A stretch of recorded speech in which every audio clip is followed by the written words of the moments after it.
It was Captain Gary, the only experienced sailor on that boat. And there was like 3 non-experienced couch surfers. And we were in the middle of a hurricane. And you know there are waves and they're just coming towards you. And you're going to be like, holy shit. And they were like smashing on the catamaran. The sail ripped. We lost one engine, like one engine broke down. We lost the anchor locker. We lost the paddles of like the small like dinky boat. And normally Captain Gary, the most experienced sailor you ever know. And, you know, say, he's going to figure it out. But you just walk up and you just see this guy with fear in his eyes. That was the first time in my life I had fear of death.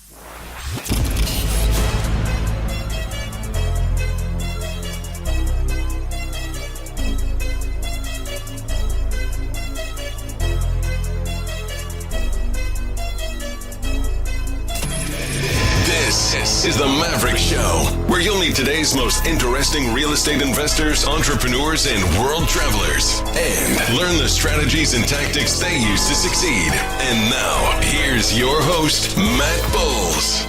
Hey everybody, it's Matt Bowles. Welcome to the Maverick Show. Today I'm with Nick Martin. He has been a full-time world traveler and adventure seeker for over 8 years. He's also a podcast host, author, and professional storyteller whose stage shows have drawn paid audiences of over 1,000 people to hear his travel stories and inspirational advice about living life to the fullest. In 2017, he gave his first TEDX talk on how to get the most out of your life through travel.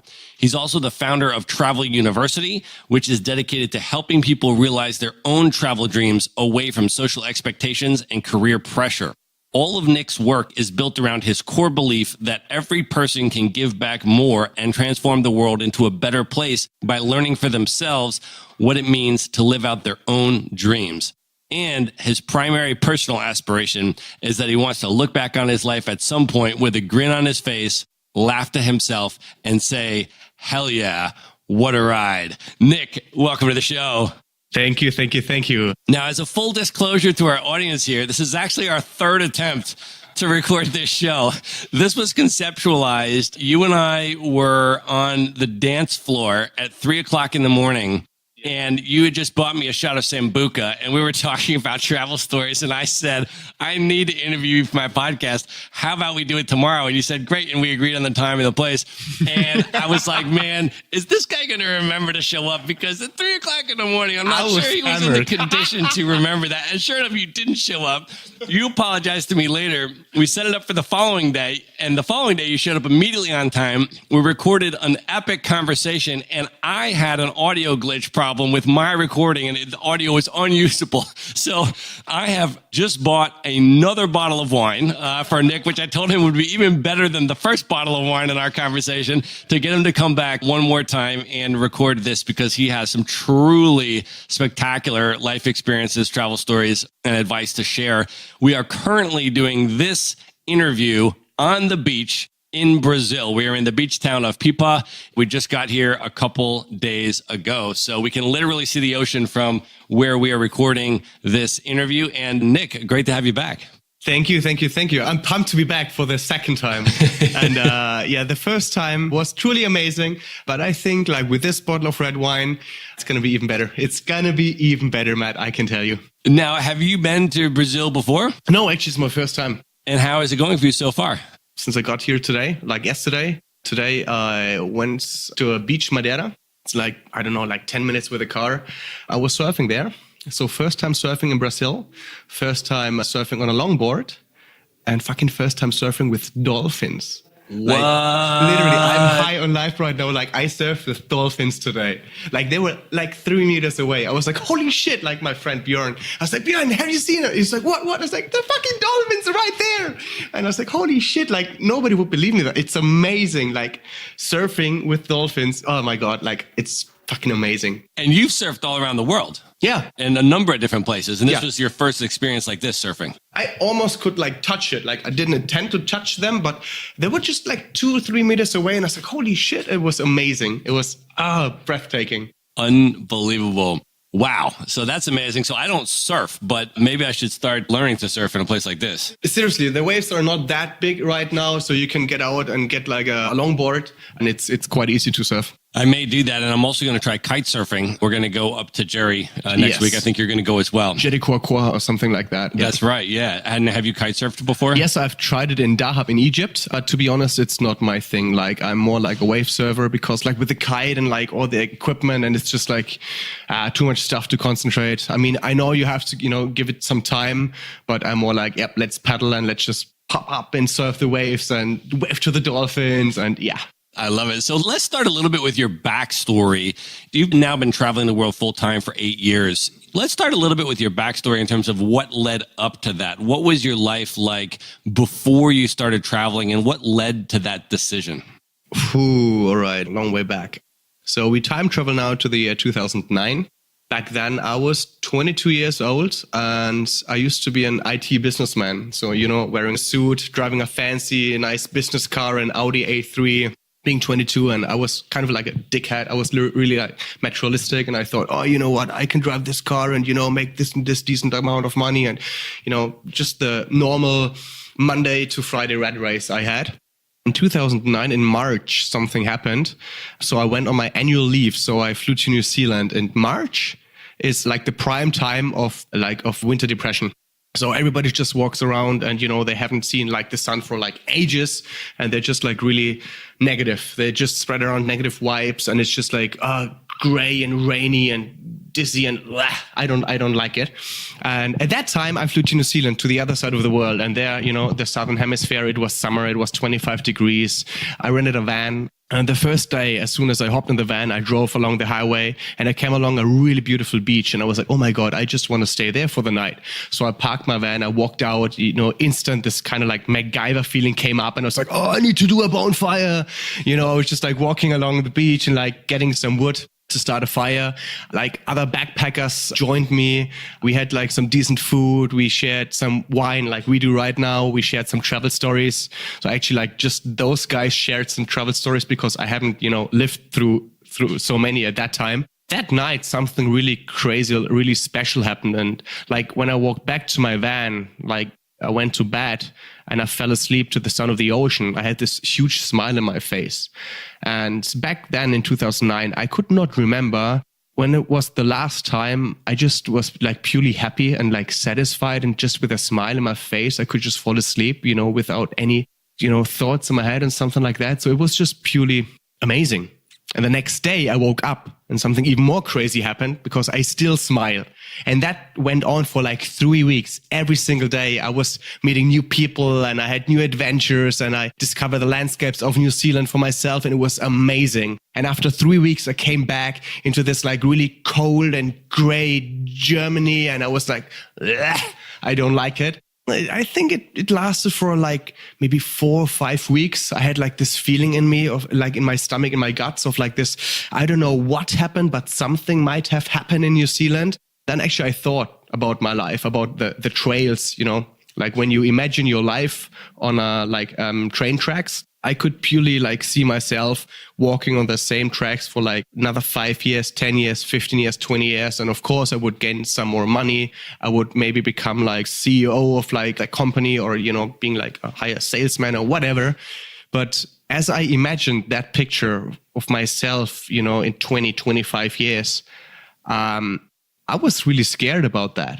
And that was actually the moment I realized, holy shit, I think there's more than just selling business software, wearing a suit and getting some money each month paid on your bank account to buy some materialistic stuff to, impose for people you actually eventually don't like. That was the moment I decided to travel the world. And my initial plan was literally to travel for 1 year. I'm German. I'm always prepared. So we plan everything. The audience might hear the accents. I'm from Germany and we plan everything. I decided to have a gap year, a sabbatical year. Back in 2009, I went to my boss and I was like, you know what? I might gonna consider to leave you guys in 2 years, so I just get a little bit money right now and then I'm traveling for 1 year and I will get paid the rest. And he was like, no. Well, basically he said, nine. So basically he just screwed up my plan to travel the world for 1 year. And then I was like, oh, you know what? Then I think I'm gonna quit. Right now, it's like really easy to speak about it, but back then it was more like okay, then I think I'm gonna quit my job. So I was like literally crying in front of my boss. Right now, 8 years later, when I look back, I think it's the best decision I've ever made in my life. So what was the initial plan when you decided to go for 1 year? How much money had you saved up to cover that 1 year? And what was your initial plan when you set out? All right. My initial plan was flying with a one-way ticket to Mexico, from Mexico, traveling all the way through to Mexico City, flying to Atlanta, traveling up the East Coast, all the way from East Canada to West Canada, back down to San Francisco, flying to Hawaii, back to LA, from LA to the Fiji, from Fiji to Australia, from Australia to Thailand, from Thailand to Dubai, Dubai back to Germany. That was my initial 1 year plan. Wow, you did have that all planned out. As I said, I'm German. Of course we have a plan. We have a plan for everything. Like literally, that was my plan. And I decided, like, all right, I'm going to do it for 1 year. That means 365 days. And I thought I can live each day with about 25 euros. It's like $30 or something. I had no clue, no experience at all. But 365 by 25 euros, that led up to 9,000 euros. That was my initial plan to budget, like I wanted to have that money. But back then, when I decided to travel the world, I just had 3,500 euros in my bank account. So basically, I had a gap for like 5,500. And therefore, and then we come like to one of the most important lessons I've learned, even before my traveling, but even more while I was traveling the world, or while I'm traveling the world, it's to set your priorities in the right way. So back then, I was like, fuck it, I want to travel the world. So I need to earn some money, need to make some cutbacks on my costs, and I need to gain even more money. So basically, I sat down and I wrote me a list of like how much money I do spend in a month for like everything. Like I wrote down every single cent I spend, on booze, on going to the cinema, going out with my friends, going out with my girlfriend, eating dinner, like doing whatever. And after 1 and 2 months, I said, holy shit, I spent a lot of money for bullshit. So I decided to cut all those costs. So I was like, no, I'm not going to spend that money on that. So I just transferred that money into my travel account. And on the other side, I said, all right, you know what? I need to make some more money. But since I already told my job, like, I'm going to quit, they were like, no, fuck you. We just, we don't want to give you any more work so you can make some more money. So I decided to look for a second job. So I used to be a bartender. So I applied for a job as a bartender, and I was like, okay. So during the week, from 8 a.m. until 5 p.m., I was working as an IT businessman wearing a suit. And back then, I was like, I went to the toilet in my office and I got changed. I had like my black pants and my black shirt, black leather shoes. So I went to the bar and I was doing bartending until like 2 a.m. in the morning. And then I had 4 hours of sleep. I went back to work, and it was really exhausting. And I was really tired, but it didn't feel really like hard, because I knew it was for something I really wanted to do, like to travel the world. And every single time I closed the bar, in my head, it was like, yep, and I earned another 32 beers in Mexico. Like I always had like a beer calculator in my head, because we Germans, we love beer. So instead of like, yes, I earned 60 euros, I was like, fuck yes, I earned 32 beers in Mexico. And therefore I was like really highly motivated, like to save up some money, make some cutbacks on my spending money. And yeah, after a couple of months, like New Zealand happened in March 2009. I decided to quit my job in July. So I ran out of my contract in December 2009. And on the 11th of February 2010, I sat in the airplane to Mexico. With 9,000 euros. With 9,010 euros in my bank account. Wow. Yeah. And so you land in Mexico. That is your first time ever going to Mexico. And what was the Mexican experience like for you? I've been there a couple times. I've been to some beach towns, and I also lived in Mexico City for a month last year, which was amazing. Truly one of my favorite places. But having never been there before, you just land there. And of course, that's the first stop on your travel journey as well. So what was that like for you? It was amazing. Like literally, like I came out of the airport, and of course, Mexico out of the movies. They're all about drugs, and they're all about, human trafficking, and you're just like getting really excited walking outside of the airport, and they're like some Mexican dodgy motherfuckers. They're going to be like, señor, ¿quieres manejar en mi coche? It's like, no, motherfucker, you do not traffic me all the way down to the border of I don't know where. So I just bought like I bought a ticket with a bus going from Cancun to Playa del Carmen. I was supposed to stay there for about a month to learn Spanish. Because when I went to Mexico, the only Spanish I could speak were like 2 sentences. I could tell a girl that she has beautiful eyes, and I could order a beer. That's it. That was like all my Spanish. And on the way from Cancun to Playa del Carmen on that night, I came across some checkpoints and they had like huge machine guns. And I was like, holy shit, like this is the real Mexico. But as soon as I, like get used to my neighborhood in Playa del Carmen and I went to the Spanish language school, it was truly amazing. Like I learned Spanish quite quick. I mean, I went to a language school. Back then I had, I don't know, maybe like from 9 a.m. until 1 p.m. I had school. I used to live with a Mexican family, like my guest mom, Juanita. She took care of me. So every single day after school, I went back home and I got served like a really amazing, tasty, but really hot and spicy chili soup. I was like, holy shit.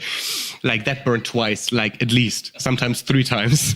Like after 3 days, like when you learn a language, actually, that's really cool that we talk because as an American, a lot of people of you is like, oh, we can't just speak one language. I mean, obviously I can just speak German and, a little bit English, but ahora estoy hablando español también. That means something like I can speak Spanish right now as well.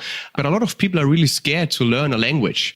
It's actually quite simple as long as you're not afraid of making mistakes and do as much mistakes as you can, many mistakes as you can, because that's the way how you learn it.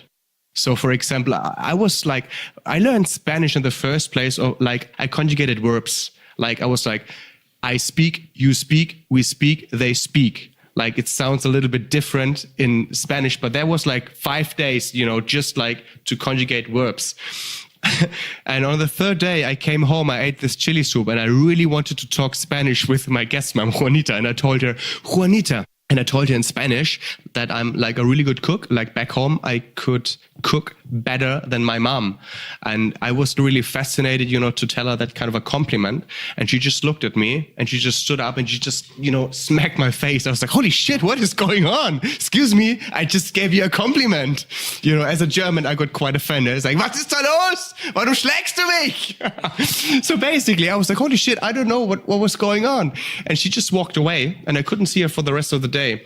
And the next day, I explained that situation at my Spanish school, and my teacher, she was like, no, Nick, no, you didn't say that yesterday. I was like, wait, what did I say then? And she explained me that instead of telling my guest mom, hey, I can cook and I'm cook better than my mom, I directly put it in a face of like, Juanita, I can cook really good and I can cook better than your mom. So therefore, I realized Mexicans do not like your mom jokes. But it was all right. I mean, I made shitloads of mistakes, but the good thing is there was an Italian girl in my class. There were like shitloads of Germans and Swiss people, so they all just spoke German like in the breaks. And like me and this Italian girl, we came along like really good. But she could barely speak English or like not German at all. I couldn't speak Italian. So we were forced to speak Spanish. So it's quite impressive. Like if you need to talk a different language, how auditive you will like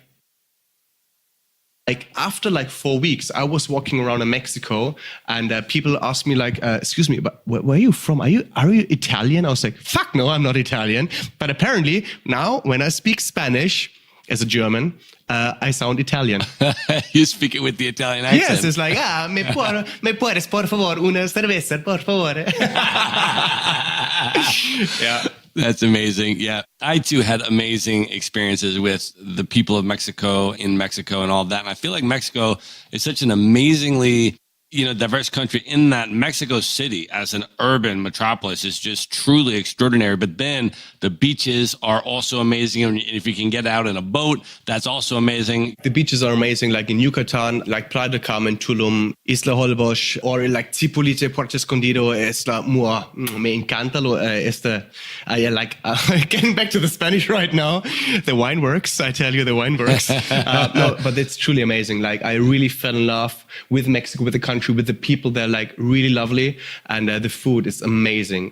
I've traveled to more than 70 countries.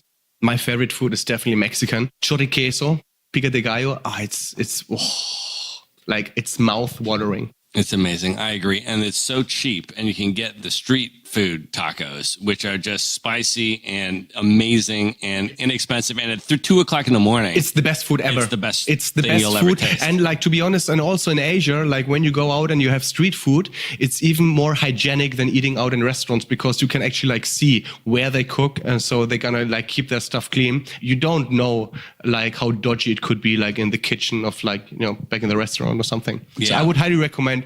The street food is like the best and also really cheap. So for traveling on a low budget, it's fucking amazing. It really is an amazing place to go. And a lot of people, I think, have a perception, you know, especially Americans, for example, that Mexico is a dangerous place, in part because a lot of the stuff on the news has to do with narco trafficking routes. Of course, but that's the funny part, because every single American I met, like not every single American, but a lot of them, they were like, oh yeah, I've been to Mexico. I've been to Tijuana. I was like, yeah, of course you have like that kind of an impression of Mexico. I mean, I've been to Tijuana and it was fucking dodgy.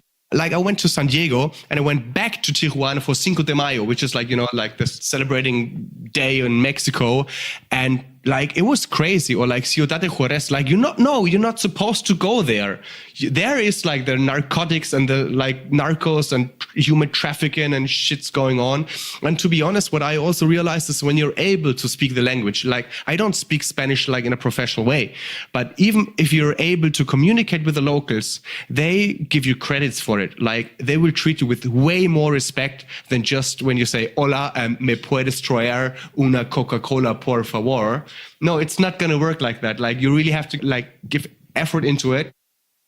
Respect you like way more than just, you know, being like a bloody tourist. And there's like one like not a pickup line, but I got taught when you're in Mexico, you're just going to say, no mames, soy mochilero, no un turista.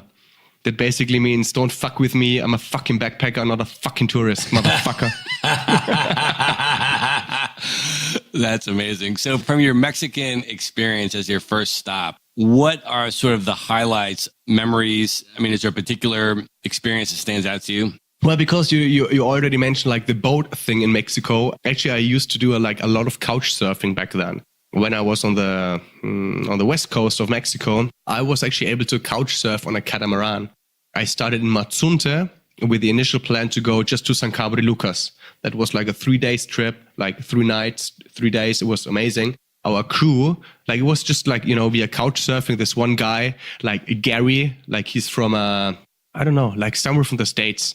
Maybe he's going to hear that podcast one day. So there was Captain Gary, like an American guy. Can you explain what couch surfing is just for people that haven't done it before or don't travel, don't know what that is? How does that work? All right. So couch surfing is Facebook, just different. So it's like a social media platform, or like not even like, yeah, actually it's social. It's like a social platform where you can log in and you have your own profile. You can update some pictures. You can describe yourself. And the whole philosophy behind couch surfing is that you as a world traveler are able, as a couch surfer, to surf on other couches, basically like to sleep on other couches. To make an example, when I'm traveling right now in Brazil or I don't know, and you would like, you know, live here in Pipa and, you know, we are kind of like like-minded people and you just love hearing travel stories or just want to help out because you travel a lot as well. So you just set up our own couch surfing profile and you say you're a host. So basically you will offer a couch for some couch surfers. So basically when I'm looking to like, you know, I'm going to go to Pipa, are there like any like couch surfing hosts? You're going to show up. I'm going to write you a message and I can look at your dashboard with some references. So it's quite safe because you can't edit it. You can look at mine and I'm going to be like, hey, Matt, hey, my name is Nick. I'm traveling around the world. You know, I'm this, you know, like weird German motherfucker. I don't know. Like, can I sleep on your couch? And then you're going to be like, yeah, jawohl, yes, you can or no. So basically, I'm just going to come up here and just like crash on your couch for free. Like I don't have to pay, but you should always be able to say thank you in a particular way. Like my way to say thank you was like I cooked for them. So basically, I just opened the fridge. I was like, do you want me to make something out of that what you have in your fridge? Or shall I go shopping and I'm just going to prepare like a traditional German meal or something? Everybody loves to eat. That was my way to say thank you. And it worked out just fine. So through the couchsurfing network that you were using to get your accommodations for free, which is how you were getting by on $30 a day, yes.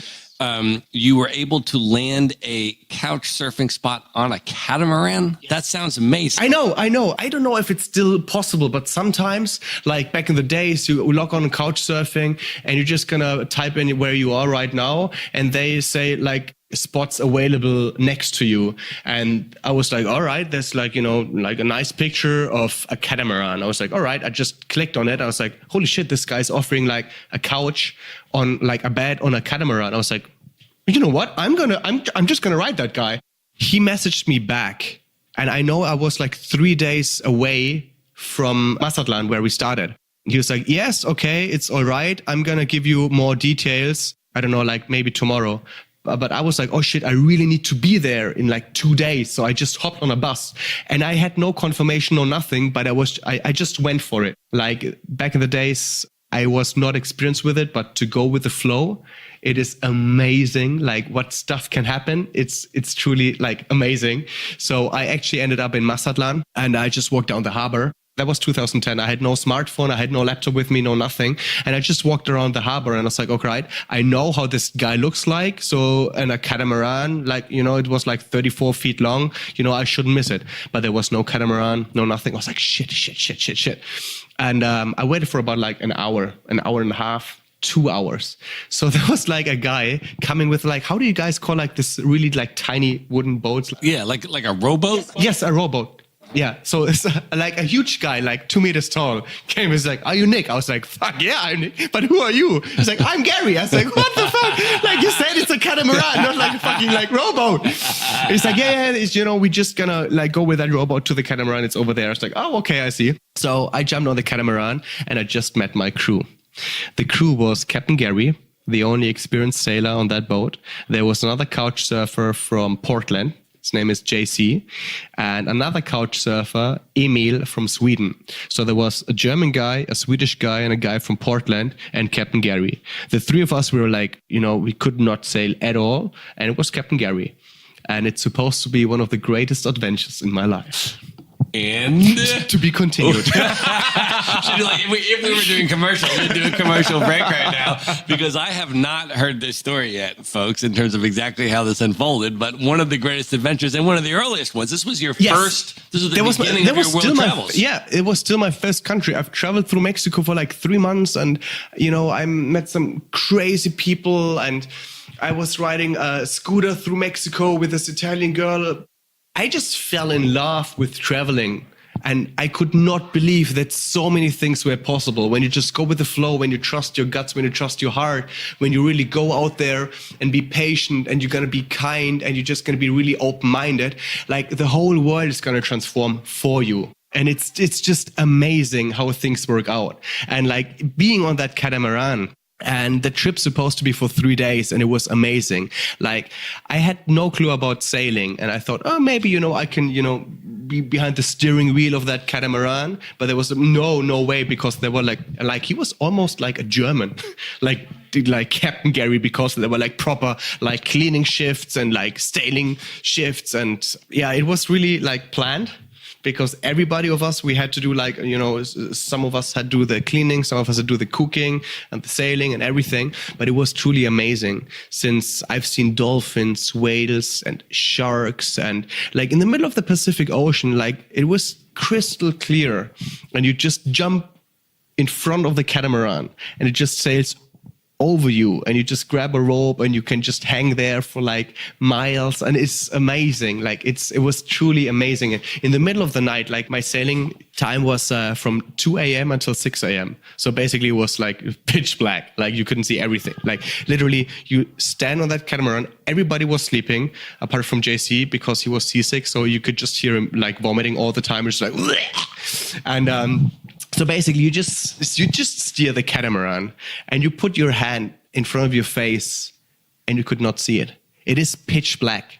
Like in the middle of the ocean, when there's like no moon, no nothing, you could just like put the hand in front of your face, and you're like, holy shit, I can't see my hand, which was truly amazing. And back then, I had no clue about this so-called what's it called in English? Bioluminescence of like plankton. I'm going to say it in German. Biolumineszenz. Plankton, das leuchtet, wenn man es berührt. Basically, luminescence. Illuminescence. So basically, like plankton. Is it called plankton? Yeah, in the water. Exactly. Where the water appears to illuminate and become lit from underneath. When you touch it, it glows. Right. Imagine I'm sailing on the Pacific. I have no clue about anything. And I just hear like two like shiny, I don't know, like torpedoes going underneath the catamaran. I was like, holy shit, what is this? There were dolphins playing underneath the catamaran in this illuminated plankton. And I was like, holy shit, oh my God, nobody would believe me. Like everybody slept apart from JC, was just, like being on the toilet all the time. And then I just hear this voice like this. And I was like, oh my God, this is a whale. But I couldn't see my hand in front of my face, but I was looking around like, where's this whale? But couldn't see it. But then as I sailed further, that illumination was like quite brighter, and I could just see it out of my right eye. There was like this huge, I don't know what kind of like silhouette it was, like right on the right side of the catamaran. And it just became like clearer and brighter and even clearer and even brighter. And I was like, holy shit. And do you know the movie, The Life of Pi? Yes. All right. Do you know when this movie was published? Right around the time that you're talking about, right? Actually, a couple of years later. Okay. I think it was 2012, 2013. Okay. But that story, I'm telling you, that happened 2010. They just fucking copied my experience. Like literally, I was like The Life of Pi when he was like touching the water and this huge whale come up. Like my whale, it didn't just come up and just destroy the catamaran, but it was just right there. He just came up to the surface, like right next to the catamaran, like glowing and like in all those colors. I was like, holy shit. I had like a visual orgasm or something like that, because it was truly unbelievable. And that happened like in 3 days, everything in 3 days on being on a catamaran. We went to San Cabo de Lucas, and I supposed to get off the boat. My initial plan was to go back to Mexico City, flying to Atlanta, traveling up the East Coast, whatever. And after like 2.5 months of traveling in Mexico, that was the moment I decided, fuck my plan. I'm going to stay on the catamaran. So from San Cabo de Lucas, I said, you know what? I'm keep joining you guys all the way up to Ensenada, which is just the south of Tijuana. There we sailed, but the problem was, like in the beginning, when you had your sailing duty, you could just have it in your board shorts because it was really warm. But after a while, it gets colder and colder, and you have to get on your jacket or like long trousers or kind of like almost every single piece of clothes, because it was so cold. Because the problem was, we got really cold wind from the north, from Alaska. When there's like cold wind hitting on warm weather, it's going to be a thunderstorm. It's going to be, like lightning and, whatever you guys call it in English. When you're on a Pacific or on a boat, you just call it a fucking hurricane. And the problem was that fucking hurricane created some big motherfucking waves. So it was Captain Gary, the only experienced sailor on that boat, and there was like 3 non-experienced couch surfers, and we were in the middle of a hurricane. We were in the middle of like, I don't know, how do you call it, like 12 meters, like how much feet? I don't know, maybe like 20, 25 feet high waves. 12 meters is like over 36 feet. Holy shit, yeah, then it was like 36 motherfucking feet. So it was like, imagine, you're going to be on a catamaran, you're just going to look out like into the white, and you see like the horizon, right? Normally it's just on that level as you look. But in the middle of the night, when there's like just moonlight, and you just look and you try to figure out where the horizon is, and you just look and it's like, nope, there's just water. And you just keep looking up. It's like, nope, still just some water. And you just, almost like bend your neck just to see the horizon all the way up there, like in 30 feet height. And there are waves and they're just coming towards you. And you're going to be like, holy shit. And they were like smashing on the catamaran, pumping it from left to right. And like it went on for like 2.5 days. In the beginning, it was like quite, like it was a little bit bumpy, a little bit windy. Like poor JC, he was like vomiting all over the boat. And it was just Captain Gary, Emil, and me, trying, to survive. Like JC, literally, he just wanted to die. He just was like, no, just, leave me there. I'm just gonna be, I'm dying. I'm seasick. I want to die.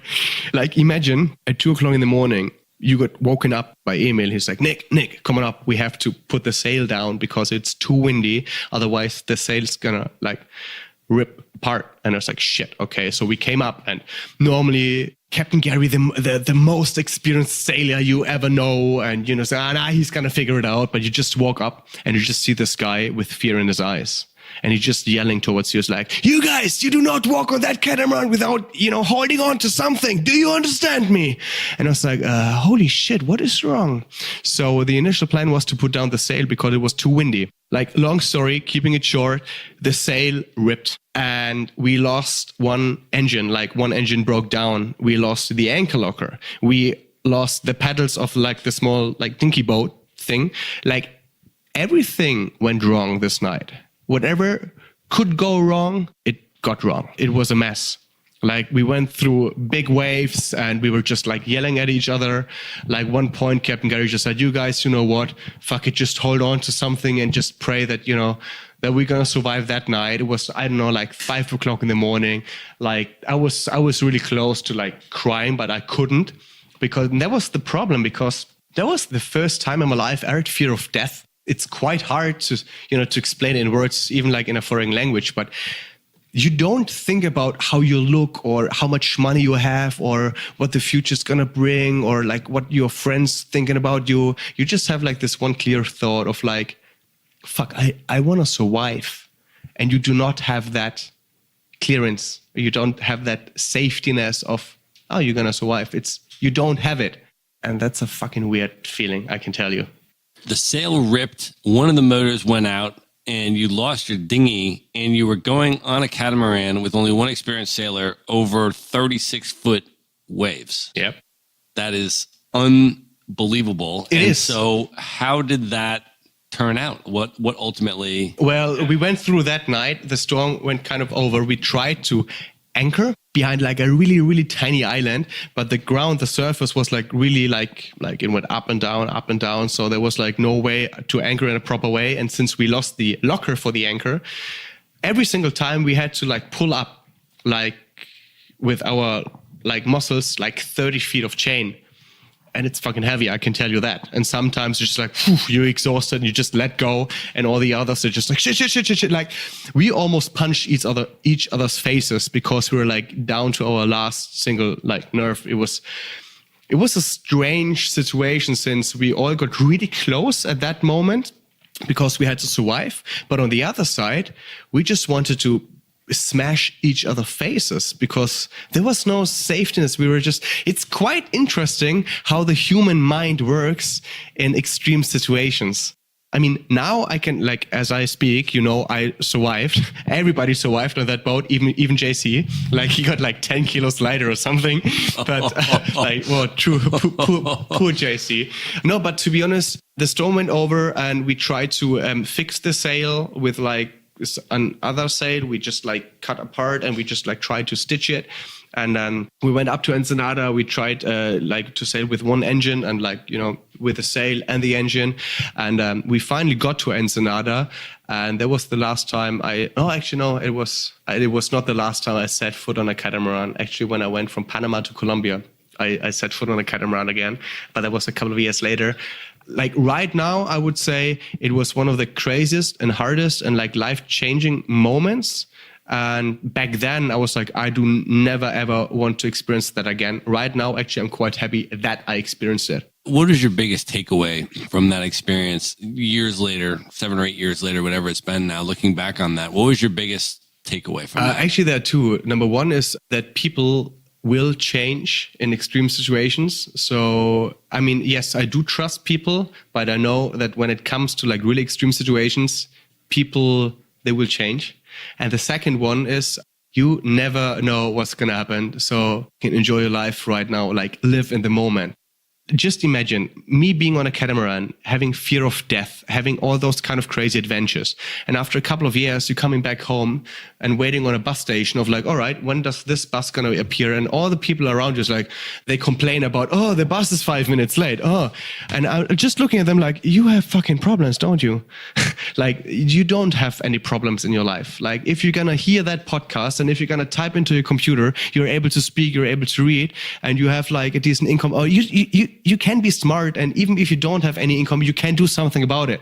But like those kind of moments, like on the catamaran, they just show you like how precious life is.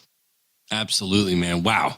So after your Mexican adventures, and experience. You then made your way up to the United States. That was the next spot on your itinerary. And so did you cross the land border from Mexico into California? Yes, I actually crossed the border from Tijuana to San Diego. Back then, I haven't figured out that it's quite a hassle to get into the US, and especially 9/11, of course. But I went there. I don't know. I had like $28 with me or something. I was just like, you know what? Let's just leave Mexico after 3 months. And I walked there, and I had to pass immigration, and I had to buy like this waiver, ISTA, whatever form, and it cost like $27. I was like, are you kidding me? Like, I'm going into the States with like $1 in my pocket. And literally, I mean, I'm from Germany. I've heard a lot of stereotypes about, Germans and whatever. But literally, when you cross the border from Tijuana to San Diego back then, the first building you're going to see on the side of the US is like fucking McDonald's. So I was like, holy shit, how hilarious is that? I mean, we Germans, we do know stereotypes about, other people from around the world, especially from America, about, like cheering for like El Presidente, like the president and whatever. But like you cross the border and you just see a fucking McDonald's. I was like, yes, welcome to the USA. And then was was Southern California your first destination? Yes, it was San Diego. And back then I didn't had a plan, but I thought like, oh yeah, you know what? Let's just stay a week in San Diego. So my first couch surfing host was T, and T, she's Asian girl from Vietnam, lives in California for ages, and she hosted me for like 2 days. And back then she was like, oh, Nick, you know what? We definitely should celebrate in Las Vegas. I was like, yeah, I really want to go to Las Vegas. But then plans didn't work out, and I went to another host, Abraham. He's half Mexican, half American, and he lived in next to the Balboa Park in San Diego. Like, to be honest, San Diego is one of my favorite cities in the US so far. I just became like really good friends like with Abraham and his neighbor, his neighbor is called Michael. He was originally from Austria, and he had like this gap year back in San Diego, and we just came along really well. So he said, you know what, you're just gonna have like a road trip, and I can join him to visit the university. And I was like, shit, yeah, like all those experiences. I mean, I left my job back home. I traveled through Mexico, almost died on a catamaran. Now I'm in the US, and I just experienced like, I can go to university with that guy. I just, it's amazing. It was really, I was truly blessed. Then we had this plan of like, oh, you know what? Let's, go to the Grand Canyon. Let's go to Phoenix. Let's go to, just doing some road trips. And like, I've been to the US, and I think it was 2003 in Florida with my parents. But other than that, it was, I've never been to the States before. We just came along really well with each other. So instead of staying there for about 1 week, I actually stayed in San Diego for almost a month. During that time, we had some crazy road trips going on. And obviously, we also went to Las Vegas, and that was quite fun. I mean, because of Las Vegas, it's, I don't know, like Ocean's 11 or I don't know, like Hangover, like all those movies. When you see it in German or in Germany, you're just like, oh, I really want to go to Vegas. And then you finally there, it's like, yeah, we are in Vegas, Vegas, baby.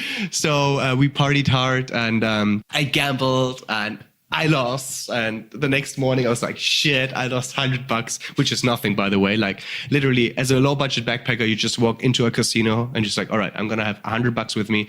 I'm going to make 1,000 of it. That would be amazing. But of course you don't. $100 is like shitloads of money for a backpacker on a budget. So it means like 4 days living wherever you want, apart from Switzerland, fucking expensive country. You can have like a water as an appetizer that costs fucking €100. So basically I was like, holy shit, I need to get some my money back. And this Austrian guy, Michael, he went with us. It was Abraham, it was Michael, and it was me. And he had this traditional Austrian lederhosen with him, like, walking around at Oktoberfest on it, with this like huge instrument, like, I don't know what's the name in English, like in Germany called Ziehharmonika. And so I said, you know what? I need to make some money. And since Michael has that trousers and he can play the instrument, I'm going to wear those trousers, and I'm going to do the fucking hilarious Schuhplattler dance in front of the MGM Grand on the Strip in Las Vegas. And actually we did it. And like people said like, you're American, so you can't do the German dance. I was like, oh yes, I'm going to show you I'm German. So I just did like the Schuhplattler for like 2 hours. They were like dancing with people, and like everybody was just fucking wasted over there. And, they threw some money at us. So in 2 hours we made like $50. And we went back to the hotel, and then my phone rang, and T was on the other line. She was like, Nick, you're in Vegas. I was like, hell yeah. And she's like, I'm in Vegas too. Because when I couch surfed with T in San Diego, her initial plan was that we should celebrate a bachelorette party of her friend together. And I was like, yeah, sure, I can join. Back then, she said, but you know what? We're just looking for a stripper. So basically, I was like, yeah, whatever. Yeah, of course I can be a stripper. So then when I had her on the phone, she was like, Nick, you're in Vegas. I was like, yeah. She was like, yeah, let's, celebrate tonight because I'm in Vegas and we have a bachelorette party. I had no clue what a bachelorette party is at that moment. I was like, yeah, it's like, let's make party. Yes, jawohl. That was like my mindset, like, yes, let's party in Vegas. Fuck yeah. And she was like, yeah, but we're still looking for a stripper. And I was like, whatever. Okay. She was like, right, let's meet then in the Paris hotel. And I don't know, like the 18th floor in that room. I was like, okay. I had a shower and I went there. I was like I hadn't ate a lot or like almost nothing that day. And I went to this Paris hotel, went up to the 18th floor. The elevator opened. I walked down and I just heard this voiceover like, oh my God, yeah. I was like, holy shit, what is that noise? So there was like a room like covered with balloons. I was like, all right. Oh shit. Okay. That matches the number T told me I should go there. So I tried to like knock and I was like, I could do the German way, the German approach of just like knocking at the door. It's like, no. They were looking for a stripper. So I just, being in front of that door, I was like, just smashing the door. And I just hit like, oh my God, who's there? So the door opened up and I was like, what the fuck is going on? And I just got pulled in by like 7 hardcore Asian chicks ready to party hard. And it's like, holy shit, what is going on? And then I realized a bachelorette party is a bachelorette party, like a Junggesellenabschied, what we call it in German. So this one, the bride to be, almost, like ready to go and like really drunk. And I was totally sober. And they were like, oh, Nick, take this shot and that drink and that. I was like, yes, I do need that. So I drank a lot. And like 25 minutes later, we were like all dancing and partying in the room, dancing, listening to some music until the bride-to-be out of a sudden just throws herself into the bed, reaches the radio, turns it on and just look at me like in a really like expecting way. And I just, had like my cocktails, my shots in my hands. I was dancing. I was like, realized, holy shit. They were all looking at me the same way. I was like, oh shit, I think I need to deliver. And we Germans, we always deliver. So I just call it a hashtag Magic Mike moment. I just, did some Channing Tatum movements the German way. It worked out quite well. It was a really good night though. It was like I made $30 in 3 minutes. I was like, holy shit, I'm almost up on my $100 I lost the day before. And we partied hard in the Axis, like the luxury club in Wynn, and it was like Vegas. It was truly amazing. So you delivered the strip show, $30 for the 3-minute strip dance. Yes, which is about $10 a minute, which is about $600 an hour rate. Fuck yes, not bad, sir. You know what? That's called German efficiency right there. Yeah. Amazing. Yeah, you never know. You never know what will happen when you go to Las Vegas. No, you never know. Seriously. Sure. Like I've been there like 3 times and every single time it was just purely amazing. And I always tell the people in my show, like, please promise me when you go to Vegas, just have like $100 in your pocket, like leave your credit card back home and expect the unexpected. Absolutely. That's amazing. So, okay, so you've done the West Coast, you did Southern California, Arizona, you came over to Vegas, and then what was your next move after that? I literally just traveled up north. So I traveled all the way on the West Coast of the States, went to Portland, tried the Voodoo Donuts, which was amazing. Actually, Portland is the only state, can proudly say as a German, I really enjoyed the beer. I went to some, microbreweries and it was really, really good. So I went to Portland, of course, like San Francisco and like all the way up to the West Coast. I ended up in Seattle, couch surfed there with a girl. And the one night we had like a shisha, I think you guys call it. Yep. So we had a shisha in the living room and one of her friends, she was like, oh, so what are we going to do tomorrow? And I was like, I just want to explore the city. And Julia recommended like, oh, let's do this bike ride through Seattle. I was like, hell yeah, riding a bike through Seattle. You get to know the city. It sounds good to me. So the next day we all met. We rented some bikes and we cycled all the way down somewhere near downtown in Seattle. front of a huge warehouse. I was like, okay, so this is weird. So we all went into this warehouse and it was pitch black. And I was like, holy shit, this smell is really bad, like really artificial. And as soon as your eyes, getting used to the dark, I was like, what the fuck is going on? I was standing in front of like 500 butt naked people. I was like, shit, they just brought me into this huge orgy. And I don't know if I had to cry or to smile. And then like the smell, it was really bad. And I was like, holy shit, what are those guys doing, But literally everybody was butt naked and they got body painted. So I was like, okay. So it was the summer solstice party, I think you guys call it. So they're going to celebrate the summer and they were like riding a bike naked through Seattle, body painted. And I was like, fuck yeah, I'm in. So I got body painted as the Incredible Hulk.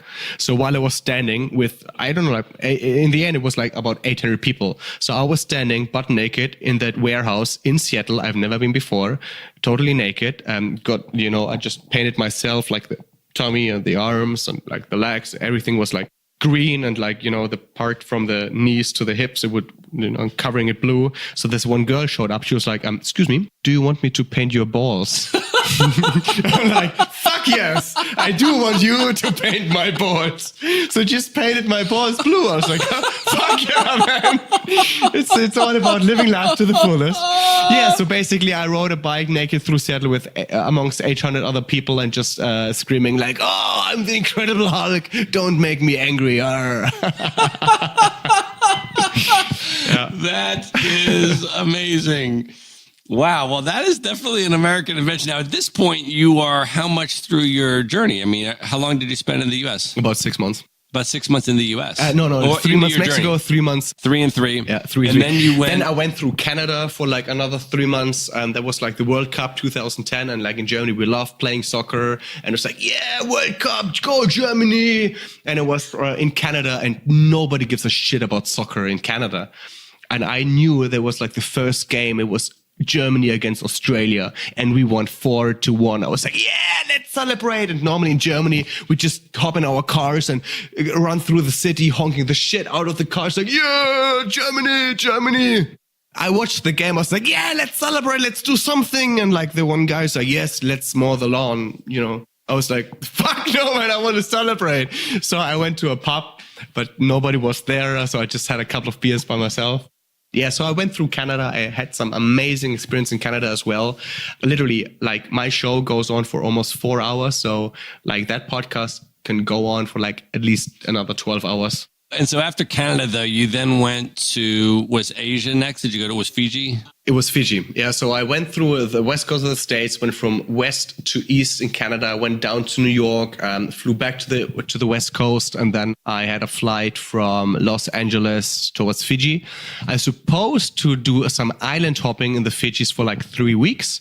And it was amazing. Like Fiji, have you ever been there? Never. You should go there once in your life. Like it is even better than you can imagine. Like 332 islands, turquoise water. You can do, I don't know, like you can do whatever you want to do. It's amazing. Like you can snorkel, you can scuba dive, you can, snorkel with sharks. It's just amazing.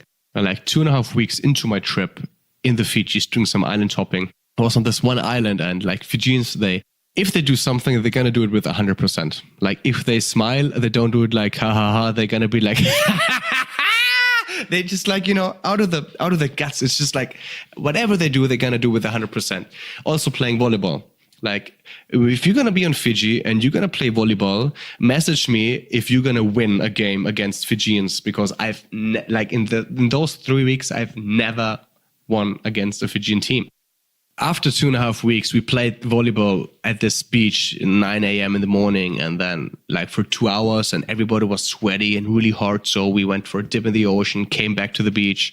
I enjoyed a shower, and some Fijians and some locals and some backpackers sitting around goofing off, and I just washed my hair. This one guy was like, "Hey, Nick, open your eyes. And I was like, all right. So, I just lifted up my head, put the hair out of my face, and just looked around who just said my name. So there was this guy literally standing 2 meters away, and he looked at me and he's like, and he was pointing a fucking spear gun towards me. I was like, holy shit, what is going on? And because he won the game. So, he actually had no intentions or no bad reasons for it. And I just answered him, was like, oh, you want to shoot me or what? And then I just pulled down like my fingers because I put them up to put the hair out of my face. I put down my hands and I just looked in his eyes, and his facial expression went from this, haha, look at me, I'm going to make some fun, I'm going to point a loaded spear gun towards you, into this, oh, holy shit. By accident, I just pulled the trigger. And at that moment, I was just like, and something like really like nasty stuff like happened on my right side of my body. And I just looked down and I could see, I mean, like the audience can't see it, but you can see it. There are like 2 scars in my thumb, like one here, one there. And there's another scar in my chest. So basically that guy, of a distance of 2 meters, he just shot a spear gun into my thumb, came out of the other side and just went into the right side of my chest. So my thumb was nailed on my chest. Oh. Yeah. And my first reaction, I can't remember, but people told me, my first reaction was this, fuck! And I just looked down, and obviously I watched too much Braveheart when I was young. So I was like, oh, there's like, some strange object in my chest, so I'm just going to pull it out. So I grabbed between my thumb and my chest, and I just ripped it out of my chest, but I still had it like in my thumb. So I needed like 2 tries to push it out of my thumb. But the shower was still running. I was bleeding like fucking pig. And the people around me, like, 2 seconds before, they were just having fun, goofing off, sharing some laughs. And they just saw a Fijian guy shooting a loaded spear gun, like into a German guy, like through his thumb into his chest. And they were like screaming, like, holy shit, oh my God, oh my God. So like 2 guys just stood up and they just ran away to get like a first aid kit. There must be Germans or something, like, oh, he's injured. Let's go. We need to help him. I don't know. And I was like standing there, and I hadn't had any pain at all, but I was under shock. I was like, holy shit, oh my God, oh my God, oh my God. I got something in my rest chest. And like what is going on right now? And I was like breathing like, and this guy just shot me. He just stared at me and he was like, oh my God, Nick, are you all right? Do you feel pain? I was like, no, you fucking idiot. I do not feel any pain, but just give me like a Coke and bring me a package of cigarettes because I'm under shock. So, I tried to like figure out like what just happened because I was under shock. And I tried to take like a deep breath and I was thinking like, but that actually like didn't work out at all, because when I tried to breathe in like really deep, I had like really terrible pain in my right side of the chest. And I was like, shit, there were the lungs. And at that moment, those 2 other German backpackers came along, like with a, how do you say, like with a tape, a Hansaplast, just like, oh shit, no, that's not going to work out.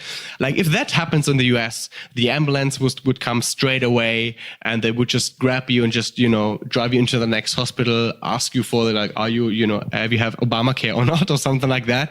But you're on the Fijis. You're the other side of the world.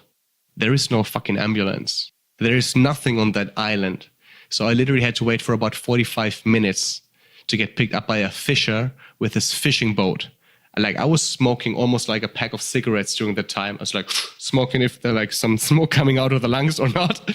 And like the fisherman came by, he picked me up and he dropped me off another island about 30 minutes later. And actually on that boat ride, like, it is said when you're really close to die, you're just going to see like this really bright light, and you just, have like all those memories about your childhood, just passing your mind, and it just light in that boat, and it just had this bright light in front of me. Back then it was just the sun, but I was still like convinced, okay, I'm going to die. I'm fucking dying on a beautiful place on the earth. So I went to this other island to get to a medical center, which was basically just a hut made out of bamboos. They just gave me like some penicillin and they just stitched me up like that. Like they just put like a lighter and they disinfected it with a needle, and they just stitched me up on my chest. They put some cream on my thumb, put like a tape around it. It's like, all right, you're good to go. Have fun.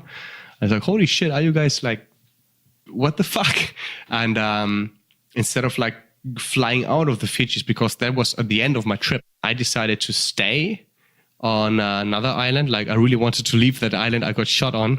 So I stayed on another island, Mana Island, and because I was a bit scared of like, getting into an airplane where like the pressure is, changing, and because, I did not know if the lungs were hurt or not. Like I still breathed, so I was like, all right, I keep living, and but back then I was like, no, I'm not gonna, get my flight to Australia.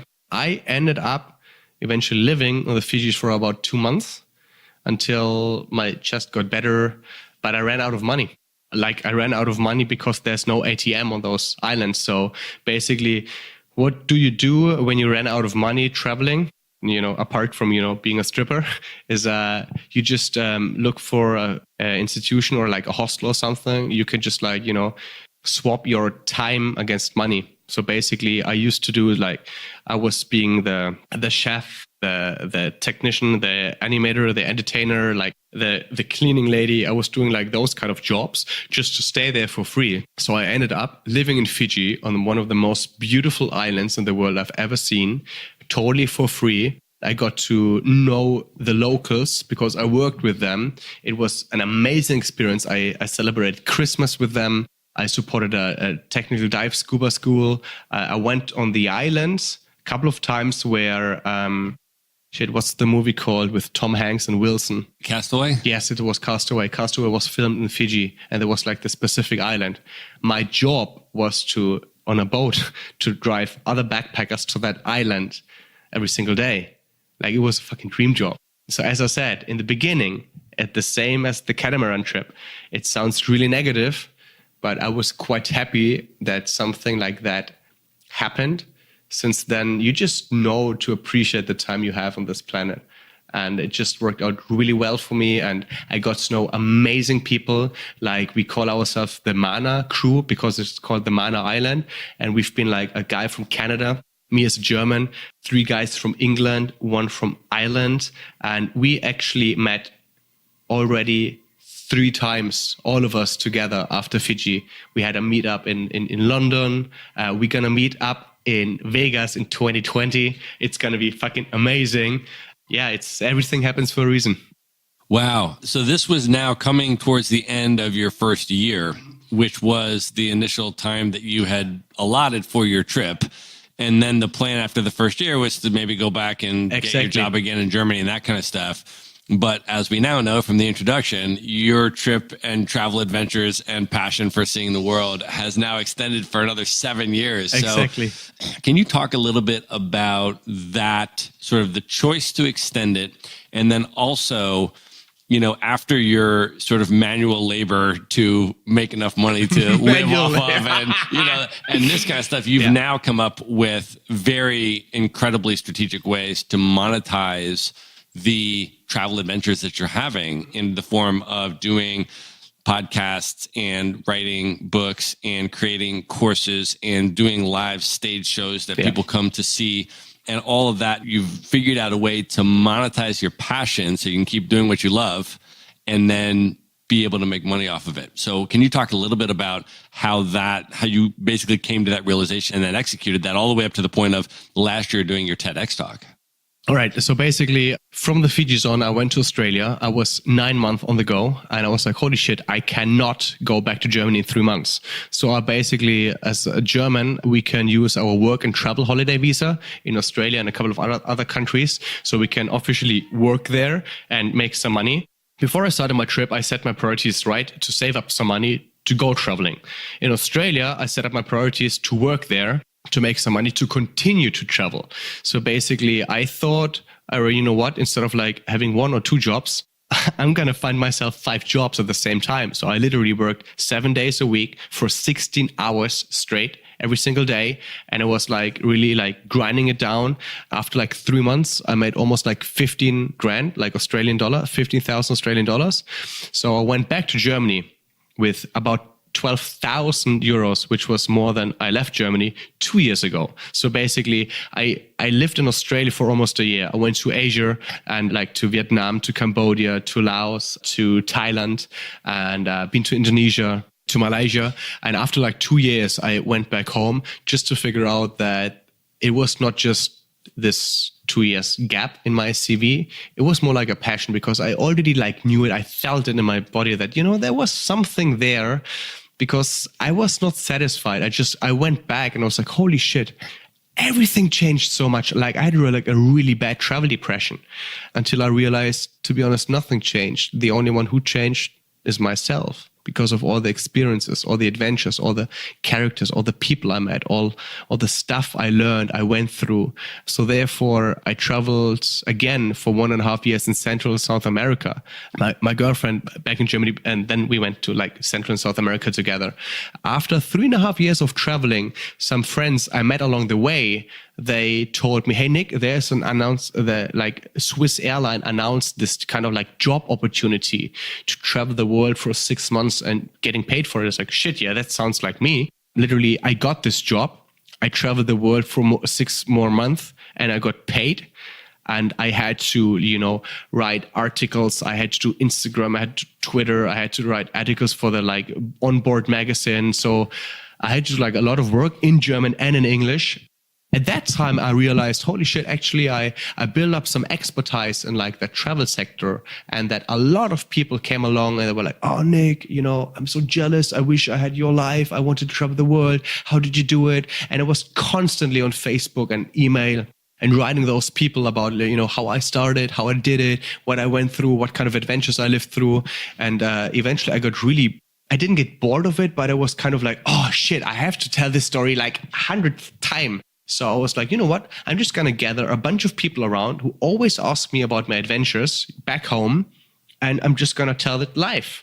So I was like, yeah, let's do this kind of like, travel lecture show. Like then in my village, I was like printing some flyers, and I invited, I forced every single friend of mine, just like, you come up, you're going to show up, because otherwise, it just looks really bad. I mean, in front of like 5 people.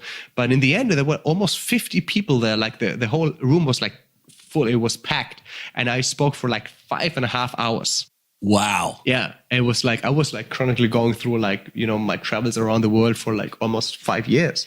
I really enjoyed it, and people really enjoyed it, apart that it was really long and, everybody butts hurt because we were just sitting there for 5.5 hours, but everybody enjoyed it. And I heard a lot that when I talk about my travel experiences, it sounds apparently like so inspiring and motivational and like really funny. And I was really pushed about that people come to me. It's like, Nick, you know what? It's really inspiring the way you talk about your adventures. And I'm like, that's actually pretty amazing. So I started to travel again for 6 months in Asia until I came up with some digital nomads. And we had like this so-called mastermind session of like, talking about a problem, and they're just going to like view it from a different point of view, and they're just going to give you some advice.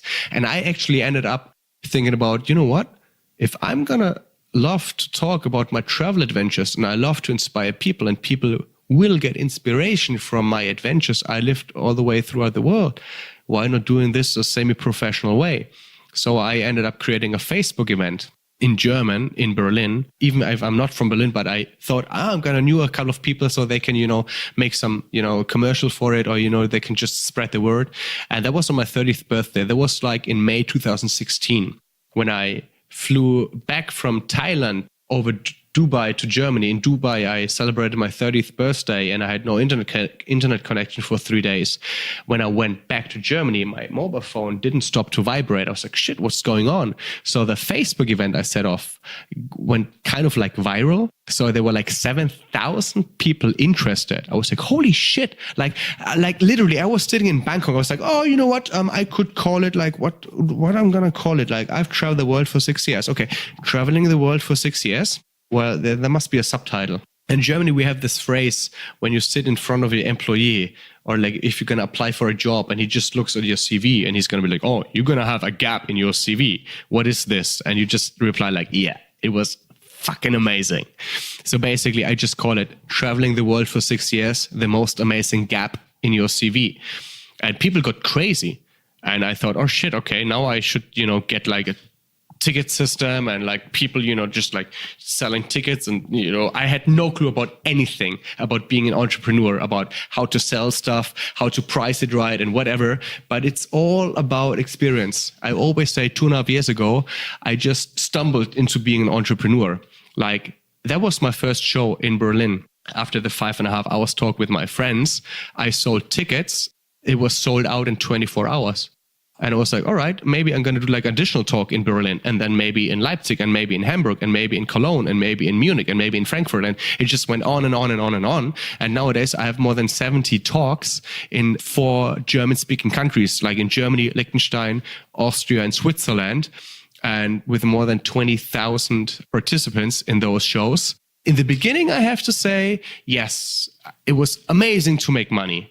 And it was amazing to be this guy being on stage talking about his adventures, until the first feedback dropped in from people who wrote me. I didn't know them. They just saw me on stage for like 3.5 to 4 hours. But then they had the guts to write me, Nick, my name is, I don't know, like I'm that and that old. And I had to cry in your lecture because you used some words, you described situations I really felt. You touched my heart by talking not just about your adventures, but like the way I want to live. And due to your show, I was actually able to have the guts to do what I want to do. And basically those guys, they just sent me feedback of that I was the guy who inspired them to live their dreams. And that is the real value what I have. And when you ask that questions of like, how was I able to make money, to do so, I wouldn't describe it the way to make money. It's more like the way to bring value to people. When you bring value, when you bring amazing content to people, if you're going to solve a problem, you will eventually get paid for it. And that's a fun thing because in Germany, there's a word like the salary, it's called Verdienst in German. And in the word Verdienst, there's like the noun of dienen. That means to serve. So when you serve people, you will eventually earn money with it. But making money right now, that's not my priority number one. My priority is like to inspire people. And like, I don't know how to say it. It's like when I'm on stage and I talk and people do not know what to expect in like the next 4 hours, and I start to speak and you just see like the small little tiny sprinkle flames in their eyes. After 4 hours, they're just fucking burning out of their eyes. Like the fire's huge. And that's the moment you're going to be like, fuck yes. And that is the reason why I'm doing what I'm doing. How then, after that, did the TED Talk come about? You did your first TEDx talk was 2017. So how did that come about? And how was that experience for you? Well, okay, starting with that point, it was horrible. I was super nervous. Like I had it was my first official talk in English. I mean, I wouldn't say like this podcast is oh yes, it is official, but I have a bottle of wine in it, so I'm fairly tipsy right now. I would love to be tipsy at the TED Talk, since like when I'm on stage, I can talk a long time, as you experience it right now. I can talk for hours, but back then they said, yes, to become an officially TEDx talker, your talk must not exceed 18 minutes. I was like, holy shit, how should I do that? So I had to script it, everything. And I'm not a big fan of scripts. I'm not a big fan of like writing down lines and, remembering them and just writing down, just telling them. But I have to do it. I was forced to do it. Initially, it started when I think one of my participants of my shows, when they saw me, one of her friends, she was working in a university in Kufstein in Austria. And therefore, they were organizing a TEDx Kufstein talk. I think she just brought up my name and they just contacted me and she's like, so do you want to have a TED Talk? I was like, fuck yes, I want to do a TED Talk.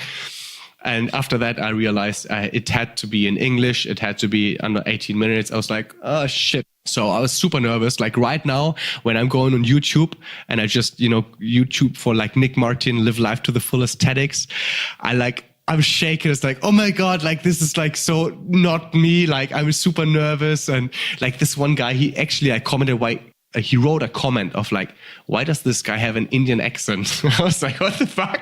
Like I'm German. We have like the most insane, like hilarious, like fucking idiotic accent ever. And he's like, why does the guy have an English accent? Like, if I would be on stage, I could do like an Indian accent like that. So, hello, my name is Nick Martin. I'm from the Germany country, but do you want to buy some stuff? No, but Yeah, it was a really good experience though. I really appreciate the opportunity to give one, and I just hope that the right people at the right time gonna find that talk. Maybe just gonna reach out so I can just help them like to live their own life to the fullest. Well, we're definitely going to link to your TEDx talk in the show notes. So you can just go to the maverickshow.com show notes. And then we're going to link to Nick's TEDx talk as well as everything else we've discussed on this episode. But I just want to ask you to speak to that point that you just made about someone who was trying to basically heckle you in the comments or say something negative. Why does this guy have an Indian accent? Or, I'm sure there's a handful, when I go to your TEDx talk on YouTube, it's like, 97% are like thumbs up, positive comments, isn't that? But there's going to be that 3% or that 5% of people on your talk and pretty much on everyone else's talk who are influencers that I follow or, people that I think are doing amazing work. And there's always going to be that whatever 3%, 5%, 10% of people who are just going to have very, very negative things to say about that in the comments section.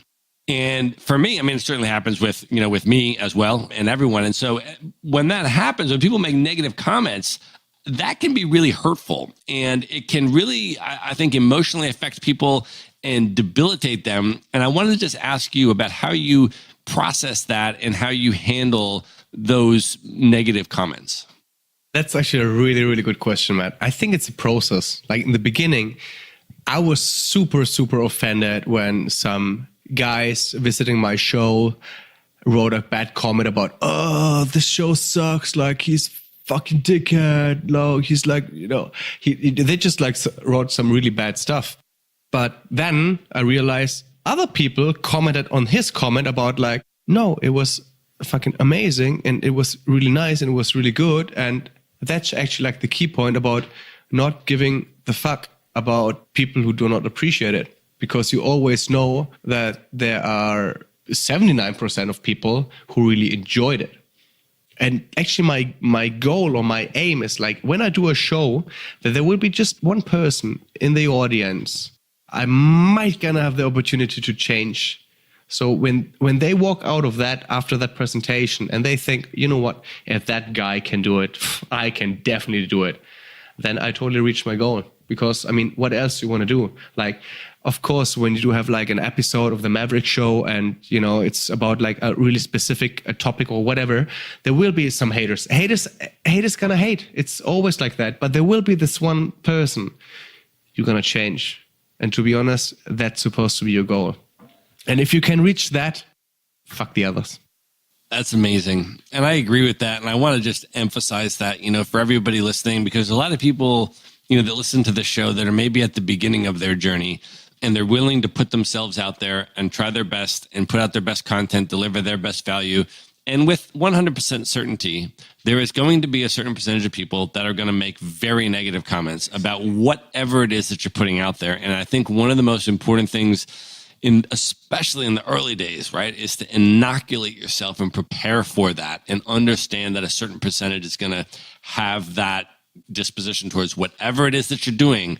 But as long as you can affect and inspire and deliver real value and change lives of at least one person, I agree with that. Fuck yeah. I'm going to give you out one more advice how you can actually prepare for it. Just imagine if somebody going to throw out some negative comments or like some negative vibes or whatever, just see it that they're jealous of it. So they are jealous because you are already setting up a podcast or like a live show or like whatever. If it's like a YouTube channel, an online course, or you're just gonna, whatever you do, people will get jealous about it. So just take it as a compliment, because you can't make everybody happy. Like if you want to be everybody's darling, you end up being everybody's asshole. Yeah, if you want to try to please everybody, you're going to please nobody. Exactly. So do your thing and deliver your value to a particular niche, which means that other people might hate on it or they might say negative things about it or whatever. But as long as you have your core fans and your core audience and your core market and you are inspiring and adding value to a certain group of people, don't worry about the rest. Exactly. And that, I think, is really important. And that can debilitate a lot of people from getting going. So I think inoculating yourself that there is going to be negative feedback no matter what it is that you're doing, and just focus on the one or two people to start. And then that number is just going to grow and grow and grow in terms of who you're inspiring and who you're affecting. Exactly. And now we come to that point when I'm going to be like, it was one of the parts in my TED talk as well. Like, of course, number one, you need to get started. Like, don't overthink. Don't like be afraid of, that there were going to be haters, and don't be afraid of making mistakes. Making mistakes is the greatest source of knowledge you will ever have in your own life. It doesn't matter in which sector you're going to be, or you're going to work, or like in what way you're going to, fulfill your passion. Just as a small example, when you're at school and you're going to write down like, shit, what's the word in English for it? Like, I'm going to say it in German. If you're going to write down an Diktat or an Aufsatz, that means like you have to write something down. And if you're going to make grammar mistakes or spelling mistakes, you will have like a bad mark for it. You were going to receive, I think you guys call it like a D or an E or an F or something like that. Based on your mistakes you made, you will get a bad mark. So since you're small, you will associate making mistakes with negativity because you received bad marks. But that's actually fucking bullshit.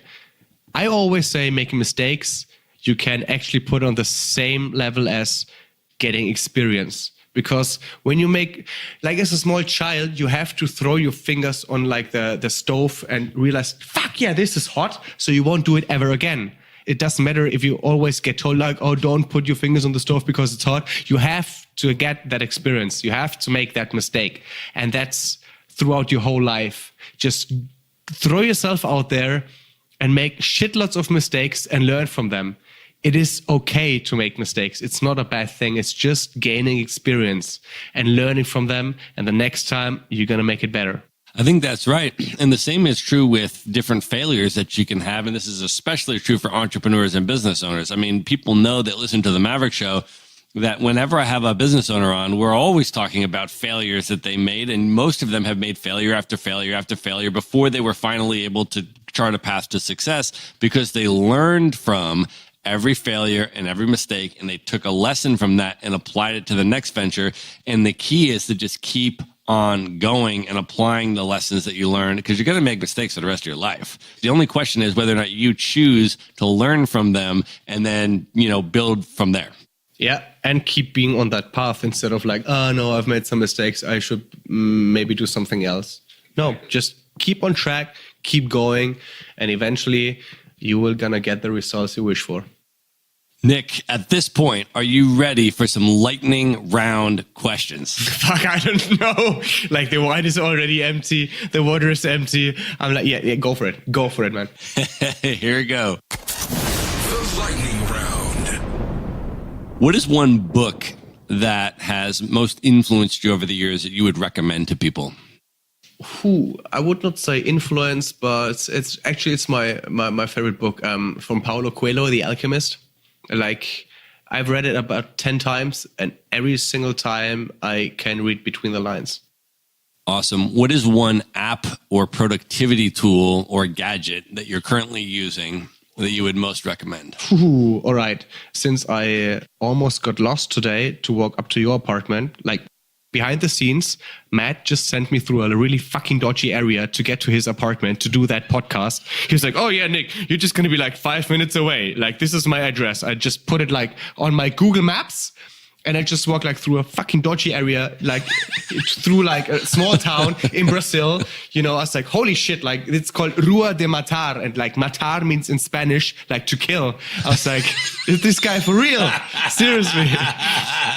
Right. For that, I'm going to throw out an app. It's called Maps.me. So you can download offline maps, and also Splitwise, which is kind of like a budget finance app and like a productivity tool. Like I work a lot with, I don't know, like a Trello, Active Campaign, and Slack. All right.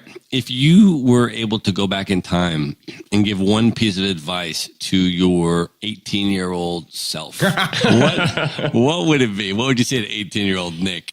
All right. I'm going to try time travel right now. Like, I'm 32 years old. I'm going to try time travel 14 years back in time. I'm probably going to show up in front of myself, and I'm just going to like punch myself in the face out of like, the way I dressed.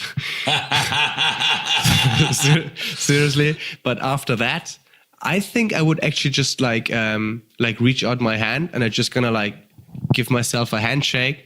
I'm just gonna smile at myself, and I'm gonna be like, Nick, you know what? enjoy the ride. Like, I don't know if I do have to give the explanation, but I don't know, like all the stuff I went through bring me to that moment. I'm here right now. And like, that's the thing. I mean, yes, I'm a world traveler. I just love to travel. I really, truly like, I mean, I was surfing with dolphins today. Like, how amazing is that? I realize sometimes I do live a life what other people dream of. And if I would not have made those mistakes, I've not have learned those lessons I've learned, I wouldn't be here. So it's a path. Everything happens for a reason, and just go for it. Seriously. When you commented upon how you used to dress back then versus how you dress now, just to contextualize that, because this is an audio podcast, you are currently here wearing a tank top, long hair, backwards hat, bathing suit, and flip-flops. Yeah.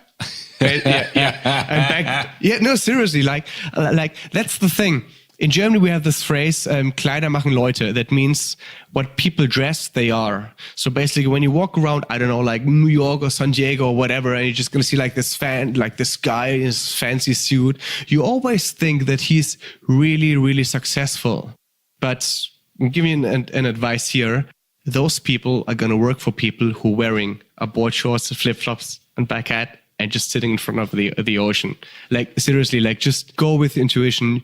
Like Gary Vee would say, just fucking crush Mondays and Tuesdays and Wednesday and all the rest of the week and just go with it, because you can't do anything wrong. As long as you do something you really want to do, it just feels so good. Like sometimes I'm working 23, 24 hours a day, but it doesn't feel like work. Of course, sometimes it's exhausting to put up the podcast and the travel shows and like all the adventure camps I want to do and like all the projects I'm working on like currently.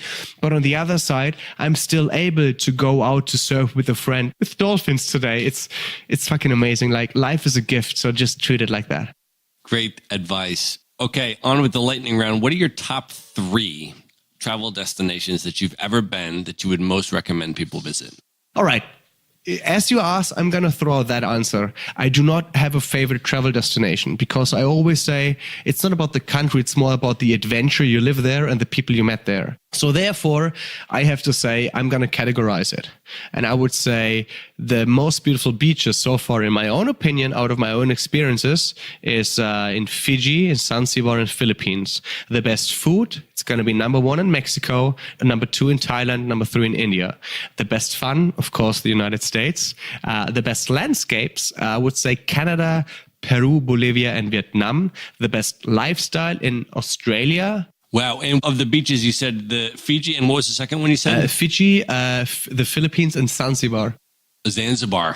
Okay, yeah. Oh, Zanzibar. Excuse me, I did not pronounce it the right way. Which it's called people... Zanzibar in German. which I was actually just in Zanzibar about 3 months ago. And for people that don't know, that is an island off the coast of Tanzania. Yeah, exactly. In East Africa.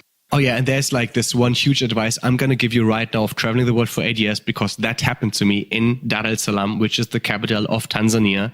Never, ever, like literally, you never, ever travel the world and you go somewhere and you're just going to pick up a cab driver and you tell him, drive me from one place to the other as fast as you can.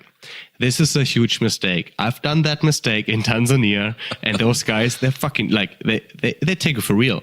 Like they just know like full on, like they do not know the clutch. They do not know the brake. They just keep going. Like it's crazy. Like that's a suicide mission. Like you're going to be on total suicide squad if you're going to tell people, drive me from one to the other place as fast as you can. And second advice, it does not count just for Africa, also for Asia and Central and South America. When you ask people for directions, don't take them for granted, or like don't believe them 100%. Like sometimes, like in Asia, the culture is like, if I'm going to ask, excuse me, where's the library? And they have no fucking clue about where the library is. So they're going to like, this way. And you go that way.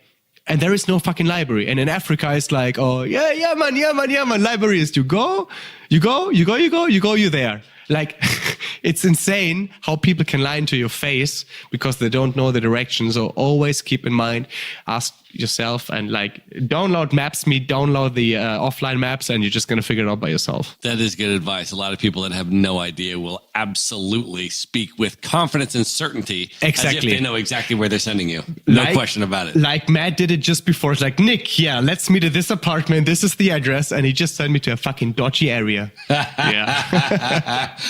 All right. You have been to over 70 countries at this point, but you have not been everywhere in the world. So what are your top three bucket list destinations that you most want to go to you've never been?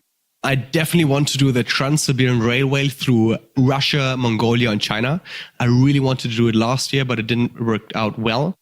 Number 2 is Antarctica. I really want to go there one day. And actually, I've never been to South Africa, to Cape Town. I heard a lot about it, and it's supposed to be really nice, and I know I'm gonna be there one day, but I still have some time. So right now I'm enjoying South America. I'm gonna enjoy the surfing with some dolphins. I'm gonna enjoy some further travels through South America. I've been here like 2013 in Colombia, Ecuador, Peru, and Bolivia, but now it's time for some other adventures in South America. I love it, man. That's awesome. All right, last question, and then we're going to get into how people can find you and follow you and all that good stuff.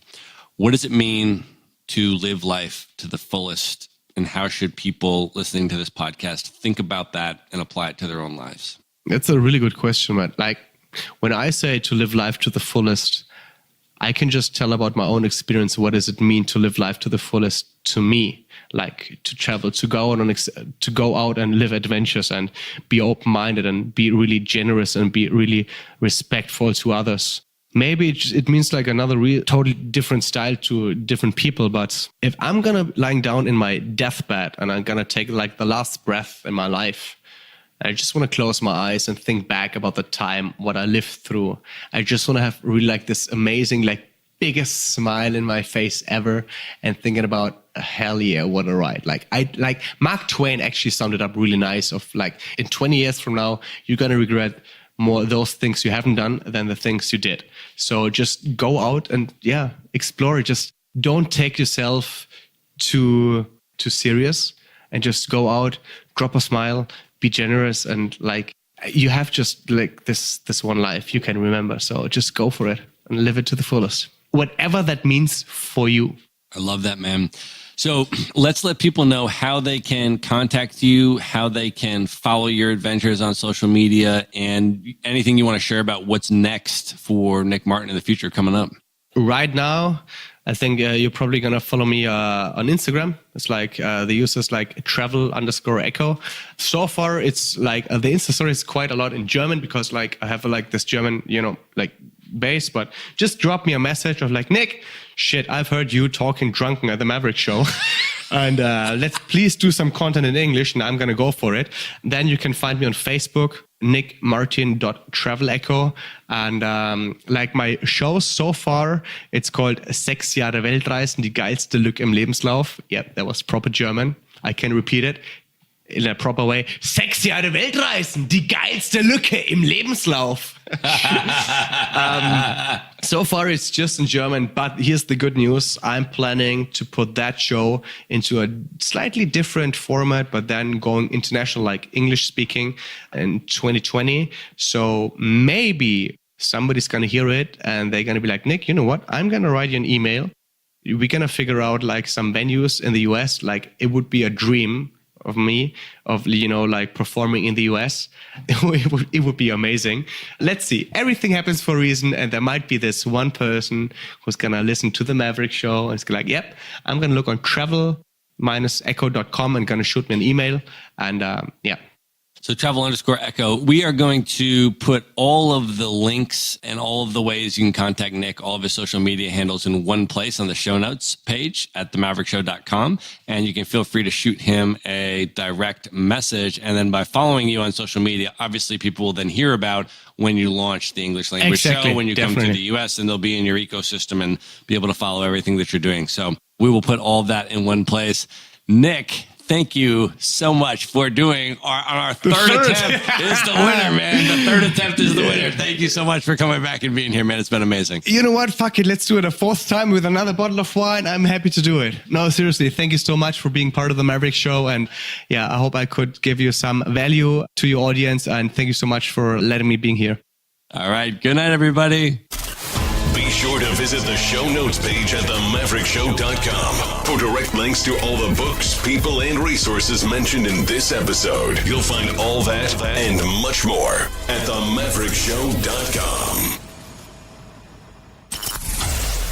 Would you like to get Maverick Investor Group's white paper on real estate investing for digital nomads? How to buy U.S. rental properties from anywhere in the world and finance an epic international lifestyle? Just go to themaverickshow.com/nomad. The report is totally free and available for you now at themaverickshow.com/nomad.